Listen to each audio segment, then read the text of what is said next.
Hey, what's going on, sports fans? This is Sean with boxingandbasketball.com here with my co-host, Matthew Rayner. What's going on, Matthew?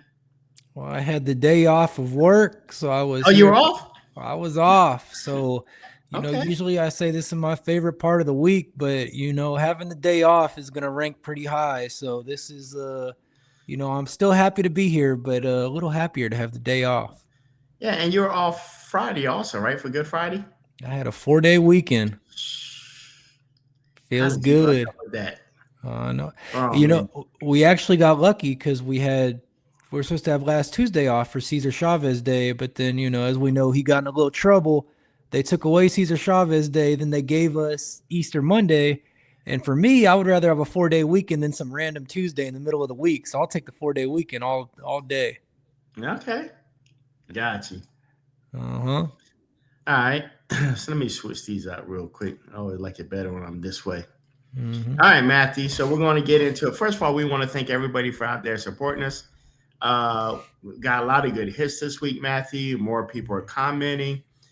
More views are taking place on our videos. Man, we're flooding the market, man. We're dropping like 2 and 3 packs a day on these guys, man. And we're going to flood the market. No matter where they turn, you won't see Stephen A. Smith.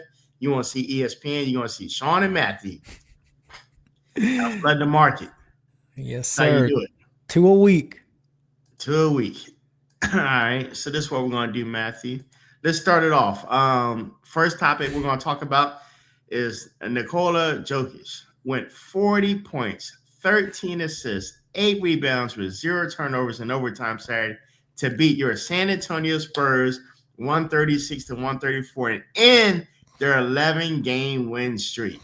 He's only the fourth player in NBA history to get 40-plus points, 10-plus assists, 5-plus rebounds with 0 turnovers in a single game, joining Larry Bird, Luka, World B. Free, for those of you who don't know, his guy from the 70s and 80s. He's played for the Sixers, Warriors, played for about 5 or 6 teams. He was out of Brooklyn, actually, I think out of Brownsville, way back in the day. This is when me and you were just pups. You probably weren't even born then. But anyway, Matthew, at what point do we just accept that Joker is doing things that have never been done before? Hold on, let me write World B. Free's name down so I can use him on the Immaculate Grid sometime this week. But Yeah. anyway, it's really amazing to me that Joker Jokic has kind of fallen out of the MVP conversation. It became this point where like a couple weeks ago I was telling you, okay, SGA, then Jokic, Uh-huh. then it became SGA, then Wemby, then it became SGA, then Wemby, then Luka, then Jokic. And the thing with Jokic, before we get into the game, and I have a lot of thoughts about the Yep. game, but you're going to eliminate this guy basically from the MVP competition when his team is pretty bad without him. 1, 2, he's going to be the first player in history to lead the league in rebounds and assists. The first player in history.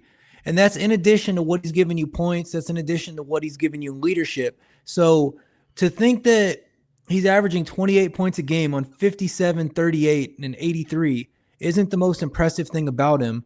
The fact that Right. he's leading the team in a big man stat, rebounds, and in a guard stat, assists. I mean, that's crazy. So, I mean, it's a little ridiculous that he's been kind of eliminated from MVP contention. But as far as the game goes, I watched the whole game, and it was Yeah. the Oh, whole I know game. you watched it. The whole game felt like, oh, this is a Spurs victory. This is a team building exercise. Oh, we're up by 6. Oh, we're up by 10. Oh, we're up by 6. Oh, we're up by 10. Just bouncing the lead up all the way, everything going according to script. And then the last 5 minutes, the team just falls apart. And you said Jokic had 38 or 40 or however many he had. I don't remember. He had a lot, but it felt like he might have had 20, 25 going into the fourth. It felt like a lot of them were at the very end when he needed them. And the thing about it is Well, that he outscored the Spurs 16-10 in like the final 14 minutes of the game. that's what it felt like. Okay, yeah, Yeah. because I was like, when did he start getting these numbers? Yeah. And the way he was getting them was the most impressive because everybody's gonna remember the shot. And let me Let me go full disclosure. Let me go full disclosure because I All right. was working a boxing match Saturday night, so I held on as long as I could, watching the game as long as I could. So I was already late, and I watched it till the end of regulation. Then I listened to OT on the radio broadcast. So I saw that crazy fadeaway later. I just I heard about it, but that is one of the best shots you'll ever see. Yeah. But so many of his shots down the stretch were going right at Wemby. Yes. Big bodying Wemby. And then, hitting his little baby hook and letting him know, like, hey, young man, you might be the next guy, but I'm still him. Now. I'm still him right now. And the way now we're going to see, because I think they got the Nuggets again here in a couple days, and it's going to be a good barometer of where the Spurs are headed in the playoffs. But Jokic really made a statement by getting some of those buckets down the stretch going right in Victor's face. Yeah, and look, what makes this line even wilder, Matthew, is he was playing against the league's best defense right now, right? In overtime. Well, like I say, he personally outscored the Spurs 16-10 in the final 14 minutes. And the zero turnovers piece is what separates it from just being a great game. And most 40-point games involve gambling on your numbers, right? But Joker was surgical.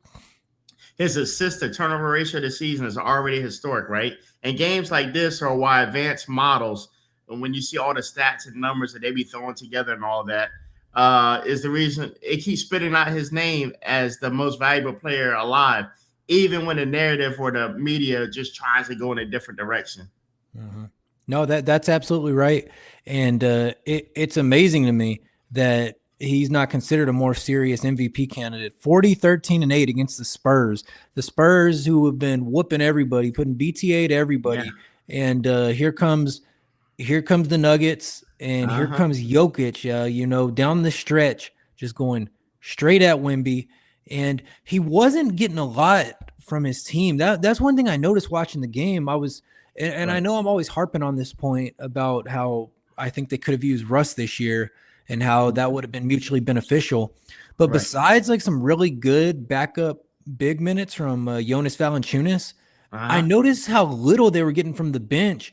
Then just even some of your young star, you hope future contributors, someone like Christian Brown, who, they've developed really smartly. Even him, he was so streaky during the game, so make or miss, that besides Jamal Murray, it felt like Jokic really had nobody to rely on. I mean, he could rely on Aaron Gordon, but Aaron Gordon's not known to go out and give you 20, 25 on any given night. But it felt like most of those guys that were 3 and D, I'm not going to speak on, they weren't 3. They certainly weren't 3 the other night, because they were missing so many. The bench was giving you nothing. And in that moment, Jokic said, I'm going to put the team on my back, the whole team on my shoulders. I'm going straight at the defensive player of the year. Well, I mean, that's a prediction. I think Wemby will be defensive player of the year. And then just to end the game, basically, to put the dagger in on that highlight, fadeaway, looping shot over the outstretched arms of Wembanyama. I mean, put that on his trading card next year, man. That was incredible. Right. And you know what? Because when he made that shot, right, and when Wemby turned around and looked, it was almost like he was deflated. Like how did this guy even make this shot like this? Number one, I got my wingspan stretched out. It's and when Joker make those shots, right, dude, it's like a fadeaway, high arc, throw it up, and I don't know how it goes in, Matthew. He's done that a few times that people are like, this is unbelievable. It's like, were you even looking at the basket when you shot this? He probably wasn't. I mean, that play he might have been, but I've seen him do that a lot. I've seen him do that from 3-pointer. Turned away from the basket, fade away, hit the 3, and then it's what the word you used was deflated, and that's exactly it.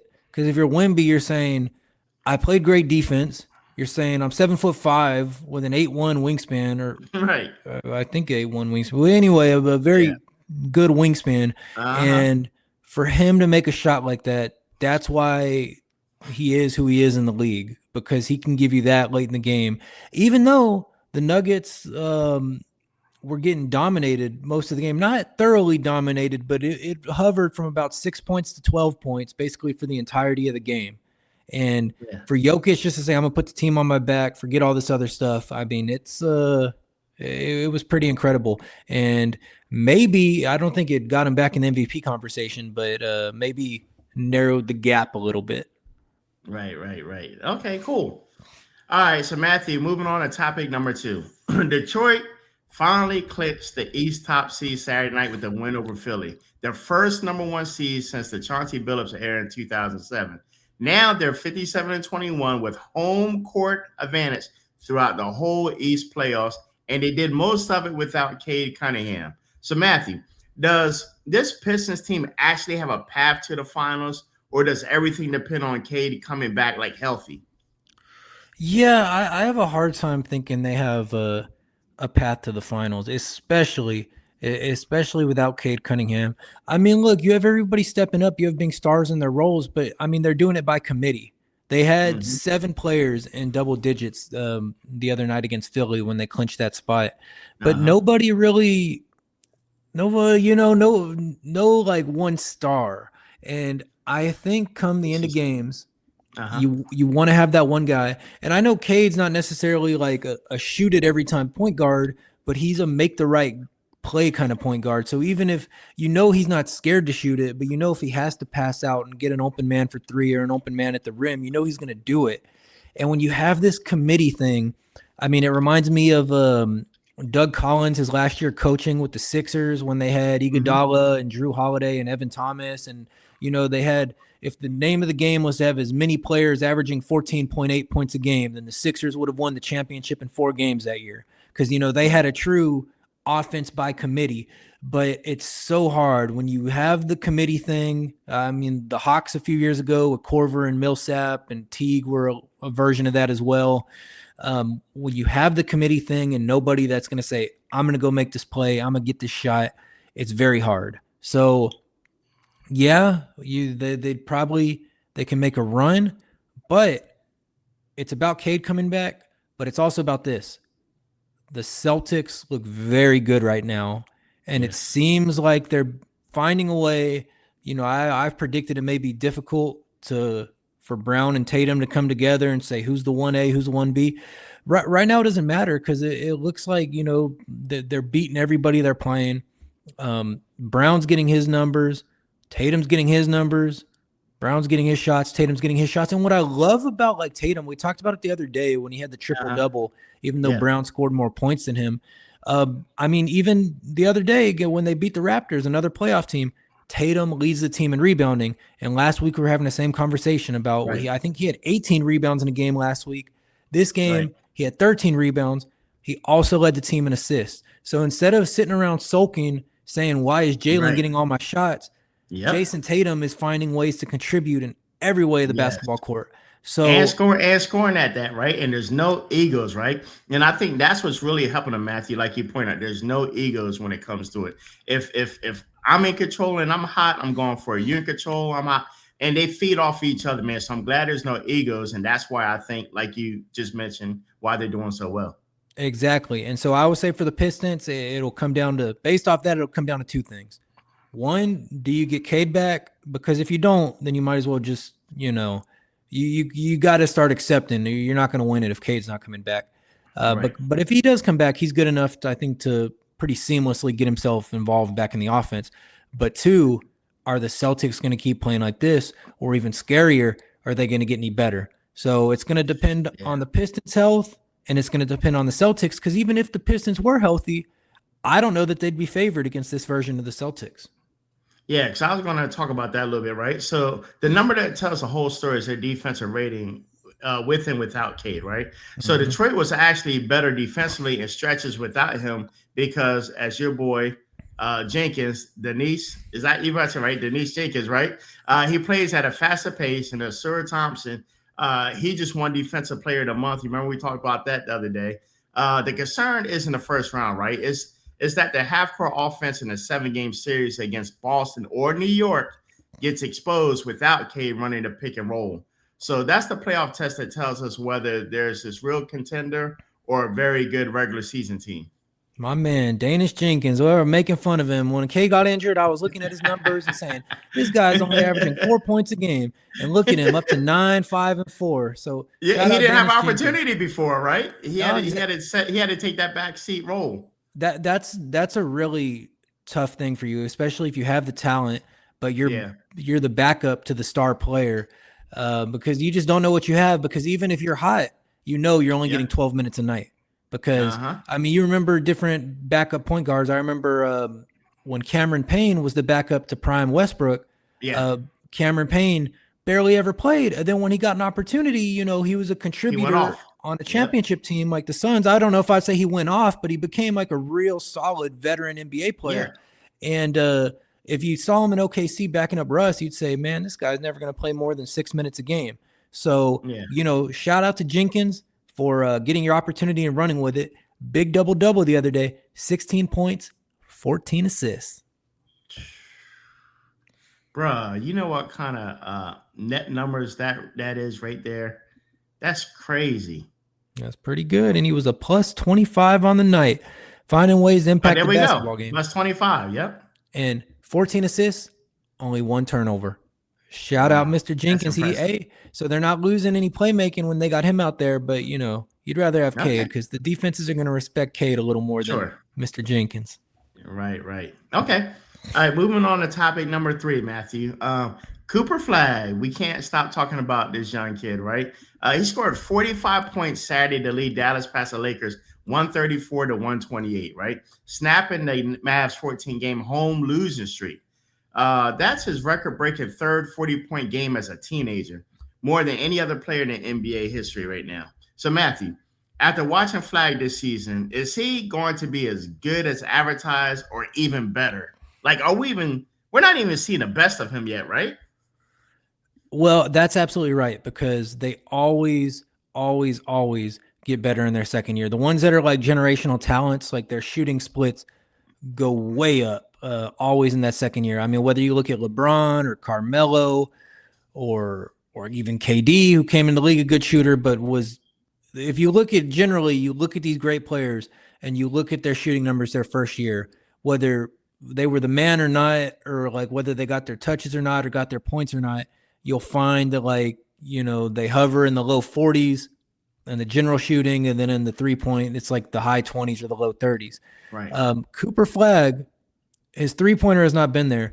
Everything else has been there, right. And he can get to the rim basically at will at this point. I mean, he's shooting 47% from the field, which is great for rookie, only shooting 29 from 3, which I think, with more touches, that goes up. Especially the one thing they say to judge if somebody is actually a good shooter and maybe just taking poor shots because they're a rookie is their free throw percentage.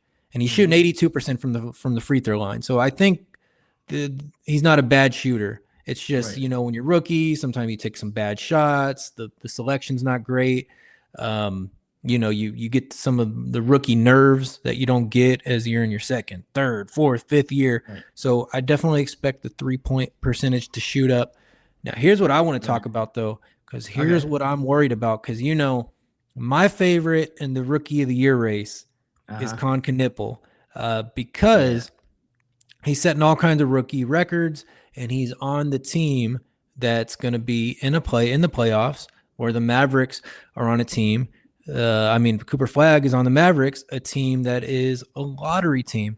But when you look at Cooper Flagg, let's pull up his last 5 games, 45, 51, 19, 12, 24. But to have 45 and a 51, and again, those numbers on 19 to 30 and 14 to 27. So, just really dominating from every area of the field, even from 3-point in those games. Then Knipple having some of his worst games of the year, including the other day in a win against the Timberwolves, 4 of 14 from the field, only 11 points. And also LaMelo and Miles dominated. So that's going to give credence, because sometimes when I see the online chatter, they say, well, Con Knipple's not even the best player on his team, which I find debatable. But if he keeps having games that they're winning, where he's only scoring 10 points, and LaMelo and Brandon Miller and Miles Bridges are going off, then people are going to want to revert and give it to Cooper Flagg, who's dominating now. Different games, they're still losing a lot of games, so it's not like he's dominating night in and night out. He had a 12-point game 3 games So, ago. so Matthew, let me ask you this. So, is it kind of like Denise Jenkins is getting a shine? Because just like how we said with Cade getting hurt, right? Like you Mhm, said, he had 16 and 14 the other day, right? Would mhm. would he even be a rookie of the year candidate if Street Clothes Davis wasn't shipped off and Kyrie Irving wasn't hurt? Because I honestly he would have took a back seat to them. I think it was a blessing in disguise. Those guys, that one guy is gone and he's hurt, that he gets to shine and take over the team. But you know what? When you're the generational prospect, the narrative kind of shifts in your favor, whether it's fair or not. So even if he was the third best player on a team with a healthy Kyrie and a healthy AD, then I think the argument shifts to, oh, well, he's contending and he's being a star in his role. And look at this prospect being a star in his role and being on a contending team. So I think he always, whether you want to play from the winning element or you want to play from the numbers element, he's always going to have an advantage over Con Knipple because of who he is, because he's a huge name, phenom, generational prospect. So I think either way, because right now it feels like maybe it was 50-50 like 4 days ago, but now it feels like with the 51-point game and the 45-point game mixed with some struggles for Knipple, it feels like Flagg's the favorite again. And I do feel that if he was on a contending team, that he would be the favorite as well, because Yeah. the deck is certainly stacked in his favor. Because I think in a Uh-huh. fair race, I think Knipple wins. That this team has sucked historically for so many years, and they get this great 3-point shooter, and now they're the hottest team Yeah. in the league. I All right. that's okay. All right, let's see Okay. it this way, Matthew. So the Okay. record angle is impressive, right? But what stands out on film is how little he needs to manufacture those points. Mm-hmm. So he's not forcing anything, like you said. He's reading defensively. He's exploiting mismatches. He's finishing through contact at an observed rate as a teenager, right? His free throw attempts per game are actually in the top 15 in the league, which means he's drawing fouls at like almost like an all-star level, right? The one thing holding back the rookie of the year case is Dallas's record. But the individual production is already at a level that most players don't reach until the fourth or fifth year. Yeah, I mean, he has some nights. He went 5 for 19 the other night. Like, he's not shooting the 3 ball well. He has some weaknesses, Yeah. but he's the bona fide leader of his team. And so he's going to get the opportunities. He's going to get the touches because, like the second and third best players on his team are like PJ Washington and, Daniel Mm-hmm. Gafford and, Yeah. guys that are like real good role players, but they are role players. So Right. he's going to get the opportunity every night to have the spectacular performance in a way that Knipple's just not going to have on a team with Miles Bridges and LaMelo Ball and Brandon Miller. 3 other legitimate B-plus players, maybe LaMelo an A- player, but 3 other legitimate, not superstars, but potential stars in the right role.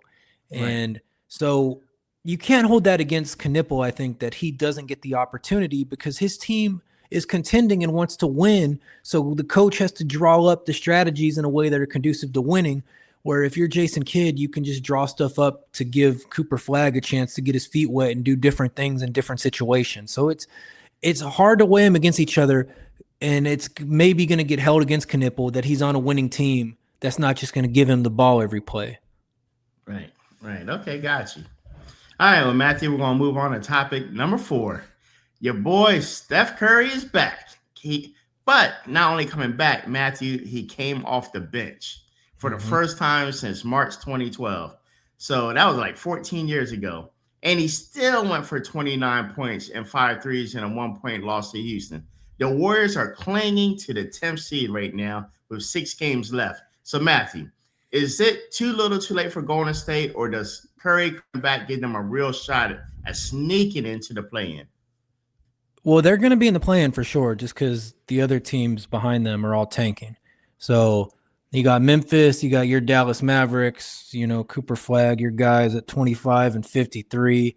Pelicans, you got the Kings, you got the Jazz. So everyone behind the Warriors is tanking. But you're almost guaranteed, looking at the Warriors record, you're almost guaranteed 2 road games in the play-in. So you'd have to beat the 9 seed, the Trailblazers, likely on the road. And the Trailblazers have had moments where they've been pretty good this year. Then you're going to have to play the loser of the Suns and Clippers, also on the road. So the idea that before you even get to the playoffs, you're going to have to play these 2 different teams on the road, including the Clippers. I mean, because maybe you get to the Trailblazers just because, all those guys on the Trailblazers are young. Just seeing Steph Curry on the court in a game in April is going to get them out their wits. They're not going to be sharp like when you got the best shooter of all time right across from you, and you're some young rookie playing in your first postseason game, or you're some second-year player playing in your first postseason game, and you don't even have your coach because he's been gone all year because he was gambling. So, so if you're the Warriors, your best-case scenario is probably getting past the Blazers. But then you play the Clippers on the road at the Intuit Dome. And I don't know, you've seen they got that wall. So they apparently have the big home court advantage. I don't know how much that really works, but I'm sure it'll be as rowdy as it's going to be in a postseason game, in a season where the playoffs were far from guaranteed for the Clippers. So if you're Golden State, I get like letting him come back if he wants to come back, because you certainly don't want a Giannis situation, whatever is going on over there with Milwaukee. Oh my God. Yeah. So he's under investigation or something right now. Yeah, exactly. So if he wants to play, then by all means, he's your star, he's your stalwart. So by all means, let him play. But I just wouldn't be expecting that much. You've already dug too deep a hole. You have a bunch of players on the roster that us, 2 huge basketball fans, could probably name like 3 or 4 of them if we weren't looking. Your second best player is Draymond, which isn't ideal. Very much right now, isn't ideal. Don't know if I'm buying into Podzimski. Pods, I saw a real weird clip of him yesterday. It was the Houston game that they lost, I believe. Yes, they lost by 1 point. And instead of setting the screen, if you see the video now, obviously the video might tell a different story. Like we don't know. What are we doing? We're just pontificating about something we see on a video. We don't know what the actual play is, but it looks like Draymond calls Podzimski to come set a double screen for Steph, and instead Podzimski waits in the corner, like hoping that Steph's going to launch it to him when he gets double teamed, and it looked very weird. It looked like what I'm not a hater, but it looked like what you'd call a low basketball IQ play. And so, would you take him or DiVincenzo? Even I know he's not there, but who would you have kept between the 2? I think I would take DiVincenzo because I feel like DiVincenzo knows how to be a star in his role. Yeah. Whereas I don't think Pods knows exactly how to be a star in his role. But he is. Yeah, I'm looking at the players playing next to him. Of course, Butler's injured. We got a bunch of guys that we've never heard of, Sean. You got Gary Payton too, more of a defense guy. And you got Draymond. So if you're the Warriors, I don't see a scenario where your best case scenario is being the 1 seed and getting swept or losing in 5 to OKC, getting that 8 seed. I don't think they should have got rid of Kevon Looney. I think he should have stayed. I think he was great for the team. Yeah, but I think he's great. Like if you're a good team that's contending for championships, but there's nothing Kevon Looney's bringing this season that says, oh, okay, they're going from play-in to championship. Just an extra big man. They don't really just have that. That's all. No, sure. I agree with you, but I think when you're not in win now mode, you're in let's toy around with some things, get some pieces. Because Porzingis, that could be a really nice piece for them. The idea of why Porzingis would be good, at least on offense, not on defense, but having like a 7-3 guy that can make the 3 ball, that's the same idea of why somebody like Wemby is crazy good on offense, because it's somebody that in theory could get a basket down low, but could also stretch the court. There's a reason people forget, because it's been so long. When Porzingis came in the league, they were calling him the unicorn.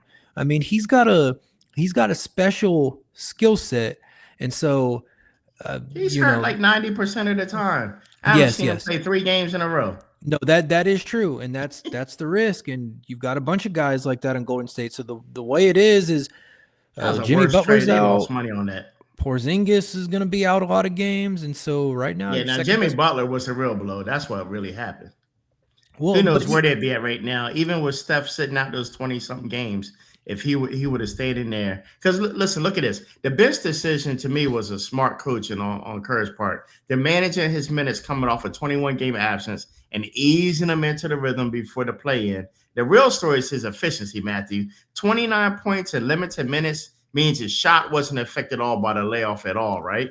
Which is Steph just being Steph. The Warriors are 10-21 without him, 4-2 with him this season. So the math is straightforward. Like if he plays, they win. The question is whether he can get enough games under his belt to be playoff ready if they get there. Because like if Steph Curry is cold in the play-in elimination game, that's a nightmare scenario for the Golden State Warriors. now you said the math is simple. When he Straightforward. plays, they win. They win. Yep. And yet, this game we're talking about where he scored 29 points, what was the final result of that game? No, it's 1 point. I mean, he lost by 1 point, but he just came back though. The math isn't so simple anymore. He was limited. He didn't play a lot. No, that's right. And you know what? Yeah. It's true that he was their best player, even limited, even coming only off a 21 game minutes. absence. Yeah. And you know who played the most minutes? Podziemski. And so Podziemski played the most minutes, gave you 18 points. Some guy named Gui Santos, who I guess I'm a fake basketball fan because I'm not too familiar with Mr. Santos. Italian. Yeah, I guess, I think it sounds Brazilian. That sounds Is it Brazilian? Okay. All right. Hey, I'm gonna click on his name. Brazil picked 55th overall in 2022. Now look, Sean, if you're playing your 55th pick, that was right. That was like when did he get picked 55th? When? 2022. Man, that's like LeBron James type pick. If you're 55th pick from 4 years ago, now you get those random like late picks that bloom and become steals, but usually you've heard of them by now. But if you're playing like your 55th pick that nobody's heard of that was taken 4 years ago, and they're playing 30 minutes, that team maybe isn't built for a playoff run. So I think Steph's going to be Steph. He's going to be great, and I think he'll still be great next year. I think he'll still won't drop off at all. We'll still play like a superstar. But I think they're going to punt on this year. I don't see them moving past the play-in. That's my verdict. Okay. Let me see something here. All right, listen. I'll go with you, man. We'll see what happens with them. All right, but let's look at this. Let's switch over to topic number 5 real quick.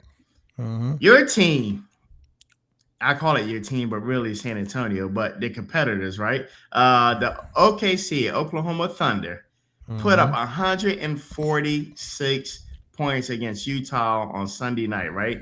For a new franchise scoring record, winning by 35 points, Matthew. So SGA had 38, Chet Holmgren had 4 blocks, and the second unit outscored Utah starters.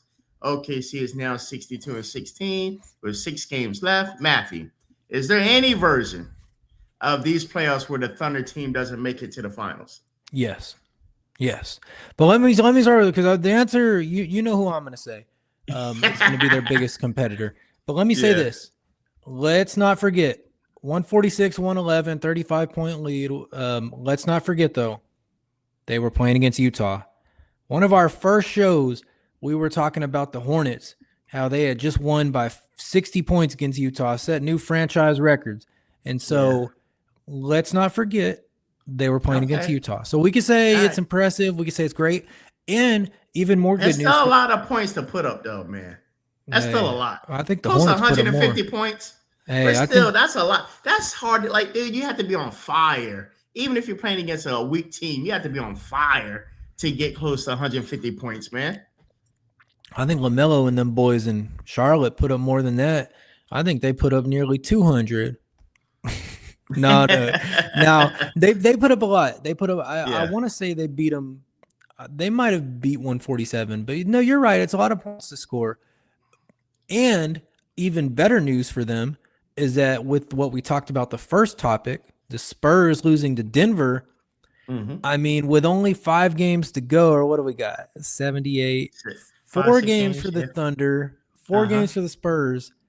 The Thunder are now 3 games ahead of the Spurs. So the Spurs still have the tiebreaker, but it's almost for sure OKC being number 1 in the West because they would have to go 1-3, and the Spurs would have to go 3-1 in the last 4 games for the Spurs to catch up to them. So if you're OKC, you win one more game, which I don't know if they're playing tonight. I'm going to have to pull that up.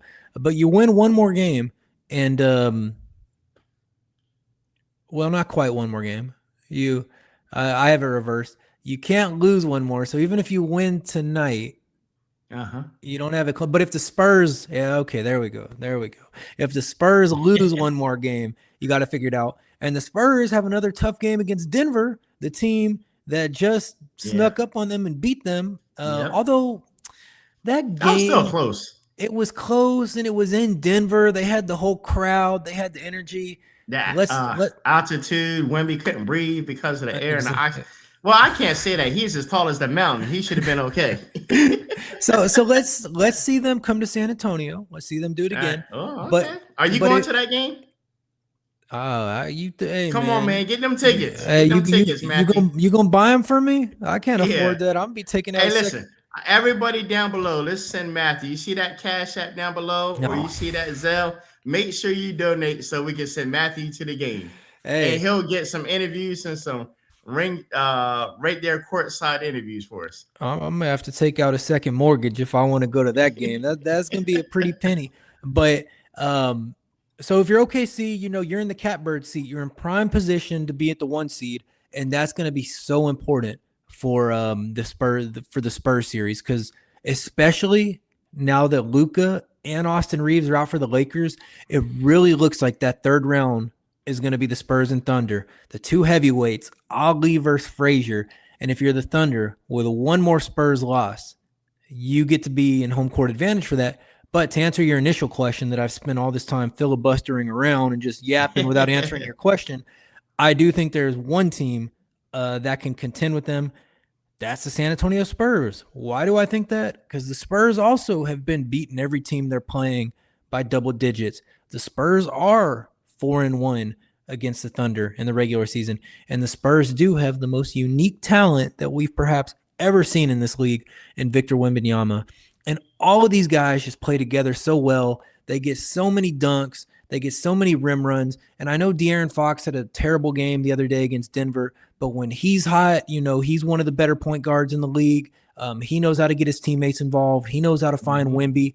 Stephon Castle reminds me, this is almost blasphemy. Westbrook's my favorite player, but he reminds me so much of a young Westbrook in terms of his athleticism and playmaking. You got solid vets like Harrison Barnes. You got Julian Champagnie, who's been on the team for a couple years, who I guess I never noticed. And now I'm watching. I'm like, this guy cannot miss from 3. And you have the likely 6th man of the year, Keldon Johnson. So you just have have such a complete team, and OKC has such a complete team. So that's a real just like battle of Goliaths. And I think if they can clinch. And I'm trying to remember, is Dylan Harper, is he still out? No, he's in, and he's playing good. He's in, right? He's playing great. He can get his own shot. He's kind of instant offense off the bench. The problem is when Fox and Castle are playing good, it's like they're forcing minutes for Harper just because he's their big prospect, second pick guy from this draft. And I think in the playoffs, one of those 3 guys is going to get their minutes cut, and I have a feeling it'll probably be Harper because in the playoffs you ride your starters a little more, and right now Harper's playing about 22 minutes a game. I wouldn't be surprised if in the playoffs he's down to about 15, but we'll see how that goes because there's moments out there where he looks pretty complete offensively, and honestly, if he was on a different team this year and a team not as well put together as the Spurs, he might be averaging 20 points a game. But it's a true matchup of Goliaths if that's the matchup in the 3rd round. And if you're OKC, you're just hoping that Denver can pull out one more against the Spurs. I mean, the Spurs are playing Philly right now. You're hoping Philly can do it. You're hoping Denver can do it because then. And Embiid is still out, right? He was out the other day. Yeah. It's just Maxey and George right now, I think. Okay, well, if you're the Spurs, you need to take advantage of that, and you need to go get that game because you're nipping at the bud. You're nipping at the heels of OKC, but it looks like you're going to have the 2nd best record. So I said the Spurs can beat them, and also my dark horse team in the East, I think the Celtics, if they're fully healthy and playing together, I think they'd be underdogs, but they'd have a chance against the Thunder, and they might not even be underdogs against the Spurs. I think that's a 50-50 series. All right, so Matthew, on top of the OKC winning, right? The concerning thing for that game, even though it was against Utah, right, is that the other team is what that game showed, right? So OKC, they don't. It just shows you that they don't need SGA to go like scorch earth on you, right? To torch you. The second unit has the third best net rating of any bench group in the league this season. So when SGA gets going and the bench is clicking like it did Sunday, the margin of victory isn't even competitive, right? The one real question mark is how they handle Boston's switching scheme, like you mentioned, right? Instead of fighting over or under a screen, defenders just swap assignments. Bigs switch to guards, guards into bigs, and wings into anybody, right? And because that's the only blueprint anyone's used to slow them down this season. Well, Boston's not Utah. They're not going to be putting up 146 on Boston. That's a real series. And to our earlier point about the Pistons without Cade, the Pistons without Cade lost to the Magic tonight. So, I mean, if that's the trend. Oh my God, who loses to the Magic? Exactly. They must have sat down all their starters. They must have just put the bench in. There's no way that Detroit lost to the Magic. They did. And your boy Danish Jenkins, 5 turnovers. And so, if Detroit, listen, everybody's entitled to a bad night, right? Off night. It's just one of those things. All right, Danis, come on the show and come talk about your off night. We'd love to have you. But if Detroit's going to be playing like that, losing to the Magic, then you have a very high likelihood that the team that comes out of the East is Boston. So if you think Boston's the team that's going to give OKC some trouble with their defense, well, I'm telling you that if the Pistons and Mr. Danish Jenkins are losing to Orlando, I'm telling you there's a good chance that that's going to be the representative for the East in June. So if that's the team you don't want to see, well, then too bad, because that's looking more and more likely that that's the team that's going to do it. And you don't want to judge a team too much on regular season success.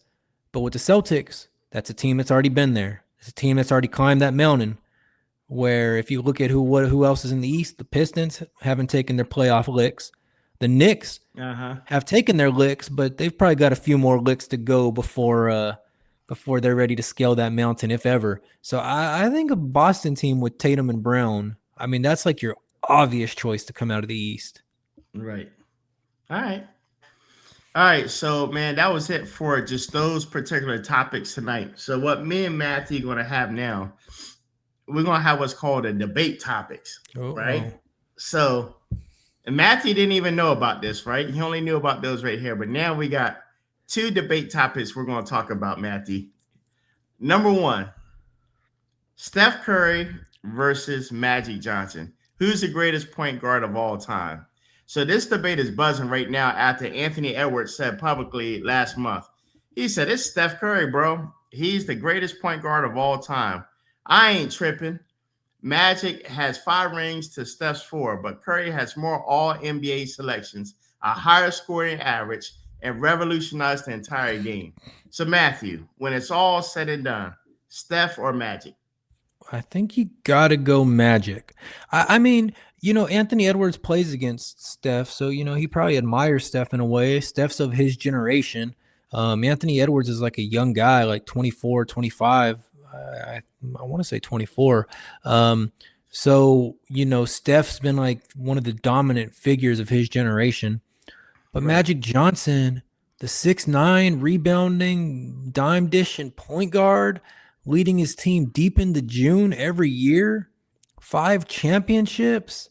I think Magic is probably, when you think of a point guard, you think of a playmaker, and Magic is arguably the best playmaker of all time that, made players that were good, like Michael Cooper, that were good, like James Worthy, into great players because of the positions he was putting them in with his passes, and probably prolonged the career of Kareem Abdul-Jabbar by getting him so many easy looks at the rim with the dime dropping, where Where Steph Curry can drop a few dimes, like he can dish and drive and dish and dime and whatever Uh-huh. you want to call it, but he's the greatest shooter of all time, and I think this is so obvious. Now, a lot of his assists are like the opposite of like LeBron or Russ assists, where their gravity towards the basket opens it up for shooters.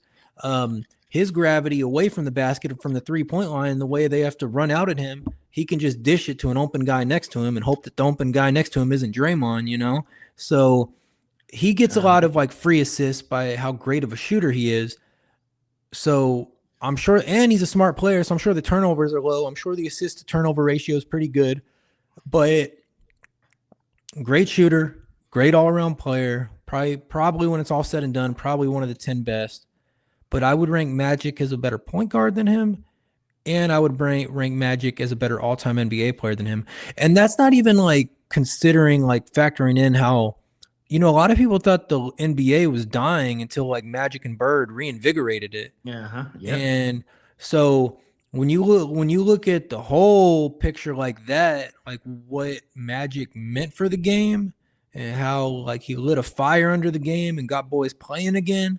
I think Magic probably by some distance, but of course, no disrespect to Curry, who is obviously the best shooter of all time. All right, so let me frame it this way, right? That actually settles it for most people. So Magic won in an era where you needed a big to dominate, right? And he was essentially like 6'9" point guard playing like small forward and center in finals games. The versatility was unmatched, but Curry changed what basketball looks like at every level.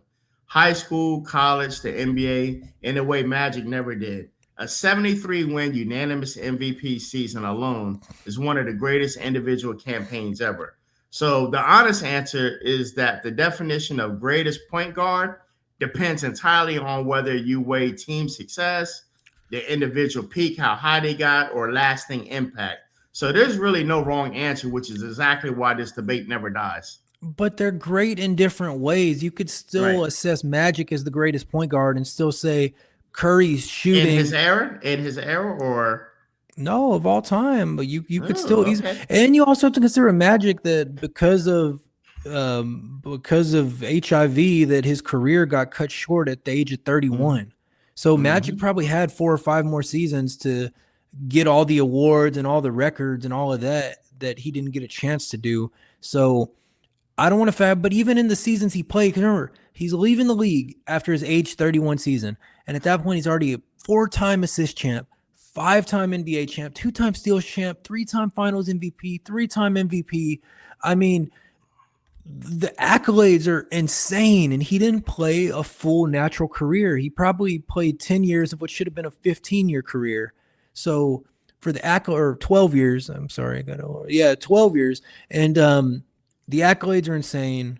The eyeball test, just watching him play the games, is insane. The physical, like, being a 6'9" point guard, that's like the original triple-double machine, well, I guess not the original because that'd be Oscar Robertson, but like the guy like before, like Russ and Jokic were doing it every night. Like Magic was that guy getting triple doubles. Now all the new guys have all passed him because it was a rarer thing at that time. But man, and then just looking at So Matthew, a prime Golden State Warriors with Kevin Durant versus a prime Lakers team with Magic, who will win? it's hard to compare eras in that way. I'm not, because the game has changed significantly. Durant will lock up Magic Johnson. Well, they're different positions, But here's the other thing I'll say. You said Steph revolutionized the game, which is true, but in some ways revolutionized it in a bad way, because I got to go to pickup and watch guys that shouldn't be shooting three-pointers shoot three-pointers the whole time. And I play big, so I'm always at the bucket calling for the ball, but they're just like, you ain't never going to get it with the Steph Curry era. The get bigs the rebound. are dead. That's why Wembanyama has to bring the ball up and shoot threes for himself, because he ain't going to get it down low. He know the game changed. And I can't shoot three, so I can't play anymore. But let me add this. Because this is we're talking about the point guard debate, and this is for a point guard. And what is a point guard? What's the most important thing a point guard is supposed to do? create for their teammates, Yep. make their teammates around them better. From the 4 seasons in the playoffs, from 84 to 87, Magic averaged 14 assists a game. 14 assists a game. 84 playoffs, 14 assists. 85 playoffs, 15 assists. 86 playoffs, 15 assists. 87 playoffs, 12 assists. He led the league in playoff assists 5 times in his career. He averaged double-digit playoff assists 4, 8, 9 times in his career. I don't know that Curry's ever averaged double-digit assists, playoffs or regular season, because that's not his game. Magic's game was to be the GOAT point guard, and he was, and he is. Okay. All right. No problem. All right. So we're going to hit debate number 2. And this is one that you're really going to love, Matthew. I'm telling y'all now, before I ask Matthew this, he's going to get excited as I'm asking this question. So multiple analysts and panels are debating this question right now, Matthew. Wembanyama at 22 is leading the league in blocks, winning his 3rd straight Defensive Player of the Month, averaging 26 and 4 blocks, and carrying the Spurs on a 57-win season. LeBron at 22 averaged 31 and 7. KD at 22 averaged 25 and 7. Neither was doing what Wemby is doing on the defensive end. So, Matthew, is Wemby already the most impactful 22-year-old we've ever seen? I think I want to say yes. I mean, in terms of what he's doing, we're talking about 22 years old. Yes, keep that in mind. We're talking about 22-year-old. And so what I would say before I say 22, I would say he's the most impactful of maybe any player at this point of their career, whether they're 21, 22, 23. But in terms of being 22, he happens to have some stiff competition because LeBron came into the league at like 18. So LeBron was already in year 4 in his age 22 season. And when you look at LeBron in his age 22 season, he averaged 27, 7, and 6, if I'm looking at the right one. And he took his team to the finals where they got whooped by the Spurs. But the idea that LeBron in his age 22 season took his team to the finals would be the only thing that gives me pause. Now, you talk about Kevin Durant in his age 22 season. Also, it says year 4, but I'm not sure about that. I'm doing the math on that. 88, 12, 22. Okay, well, Kevin Durant was in year 4 in his age 22 season, and he led the league in scoring at 28 points a game. So, all right. So, but LeBron at 22 was already a top 5 player, but was considered a below average defender. KD at 22 was a pure scorer who hadn't developed his facilitating yet. And Wemby is averaging 26, 12, and 4 blocks, which would be historically dominant at any age. But he's doing that at 22 in his 3rd season while leading a 57-win team. So the counter argument, Matthew, is that the sample size is still small and the error matters, right? So the honest take here is that we've never seen a 22-year-old who is this impactful on both ends simultaneously, and that alone makes the debate legitimate. We've never seen anybody like him ever. Anything. Right. 7'4" guy that can dribble, shoot the 3, scare guys out of the paint. But he has some really stiff competition from, KD led the league in scoring and went to the conference finals.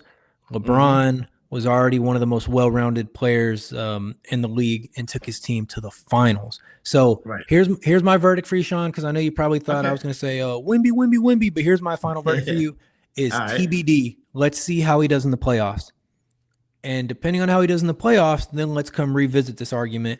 Because if we look back and say, oh, yeah, Wemby was great in the regular season, but he got knocked out in the first round by Phoenix or Portland or whoever, then we maybe wouldn't want to call him the most impactful 22-year-old. But KD and LeBron both had great playoffs as 22-year-olds. So give me 2 months and I'll give you an answer. All right, so there we have that section right there. That was 2 debates that we ended it with. But we do have one more thing we got to end with because we didn't do our comments the other day. So we do got to switch over because we say we would answer your comments. So let me click here and share the screen. We only got a few here that we're going to go over. All right, Matthew. So this the other day when we're talking about Luka was unstoppable, but Jalen Johnson did this instead. Well, that guy just said top notch. You learned that sound like a bot right there. So right here, Jalen Brown's Achilles changes everything for Boston, and they said they could still catch the Pistons. What you talking about, Willis? Well, obviously he was wrong from 6 days ago because today didn't we just talk about that the Yep. Pistons just clinched? So I guess they couldn't. Yep. Now next we have Big Deboat 23. Hey, stop talking about my Hawks. More people doubt us, the better we play. We ain't blank. Keep doubting us. Let me see what the reply was. Can I actually click on reply? Reply doesn't even open up. I don't know what that's supposed to say. What do you guys say about that? Stop talking about his Hawks, man. Man, it's interesting. People, the more y'all doubt them, the better they play. Man, I was telling you, maybe they're all doing that because whenever we talk about the Hawks, it feels like their fans are always saying, oh, no, we're not that good. We're not as good as our record is lately. It seems like the Hawks are always like, I've just had in my head, the Hawks fans are always hating on themselves. And maybe Big Deb Pat, no. What's his name? Is Big Debo ATL. That's what it is. Although I think I see a P in there. Regardless, I think that maybe it's a strategy. Maybe they don't want to compliment their team because they think if they're too nice to them. It's like when you have a girlfriend that's maybe a little bit out of your league and you think, oh, well, I'm not going to reply to the text right away. I'm going to wait an hour or two. I'm going to let her know that I think I'm in the same level. Maybe Hawks fans are doing that kind of strategy for their team. I don't know. Right. Hard to say. All right, I can't get the other one coming. I don't know what the other one says. All right. So here we talk about Pistons crushing it without the Starcade's return timeline. Dang, I thought Matthew was Luka for a quick second, bro. It's his doppelganger. So people think he look like Luka. You look more like Cooper Flagg to me. I used to get it all the time. I got a little chubby during the pandemic, and I guess it was at the same time that Luka was chubby. And when I dyed my hair blonde once upon a time, and when I was a little chubbier with the blonde hair, I got the Luka thing.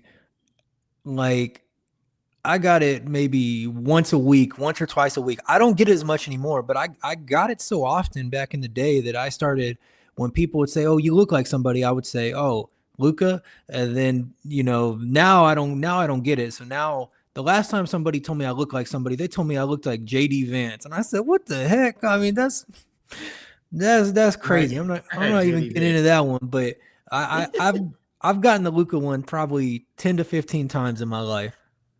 I got it. All right. The other day, you remember when we talked about Draymond saying Wemby needs a miracle to beat SGA for the MVP? Ruji Eugenio 1550 said you are stupid on Wemby. Apparently, we got a Wemby fan right there. Ruji, more like Rudy, because he's being rude. All right, and then also the same thing. The MVP race is over. Here's why Wemby can't catch the SGA. Agreed. They often give it to the best player on the best team. This is Jadi. Jadi Window 464. It's one of the officials for USA Boxing out of Louisiana. He said, agreed. They often give it to the best player on the best team. The Spurs dominated the Thunder this season, so the records don't really matter between the two teams. But the deciding factor to me is Jalen Brown saying, I'm the best two-way player in the game. Wemby is an alien, so he doesn't count. I'm the best human two-way player in the game. That's an MVP candidate saying that Wemby don't count because he's so much different. Right. That's true. Shout out Jadi. Yep. And the last one we got, would Larry Bird dominate in today's NBA, or would he be too slow? Jadi again. Bird would absolutely get 8 assists a game. He'd probably get more than that, not because of his court vision, which was elite, not because of his passing, which was elite, but because they're so liberal with what an assist is nowadays. What counts as assist today was never an assist in the 80s. Bird would average a triple-double easy. What do you think? He's on to something for sure, because they are liberal with the assist, but I think they started in the 90s with John Stockton, because you see John Stockton throw it into Karl Malone. Karl Malone does a spin move, takes 3 steps, and does like 2 basketball moves before he gets to the basket. And you look at the stat sheet, assist for John Stockton. So if anybody ever benefited from liberal assists, it was John Stockton. We're going to do a boxing and basketball investigation, and we're going to go look at all of John Stockton's 16,000 assists. And I bet we're only going to find like 2,200 real assists in there. Oh boy, Utah's coming after you. You talked about them tonight, talking about look who they played. Then you talked about the hometown hero, John Stockton. That man could be the mayor and governor of Utah. That's how much they love him. Man, if they want to get at me, then I'll get Charlotte on them, because Charlotte, we know what Charlotte did to him. Oh man, there you have it, Matthew. Once again, man, we thank you for coming out, joining us on a podcast. Listen, I want y'all to keep liking, keep subscribing, keep watching the videos. We're getting more and more hits every week. As you see, we're flooding the market, man. We're giving you at least 2 videos a day for you to comment, debate us, whether you agree or don't agree. Man, just keep dropping it. Just make sure you like us so we can just move up the algorithm. So, man, we're going to take over Joe Rogan. We're taking over Stephen A. Smith. Who else can we take over? Theo Vaughn, and he don't even do sports. We're taking over everybody. Matthew, what do you want to say to the people? I would just say that if you leave a comment and it's not nice, you got to leave your Google Maps directions to your house so I can come pay you a visit. There you have it. Until next time, make sure you check us out next week. We are signing out. Peace.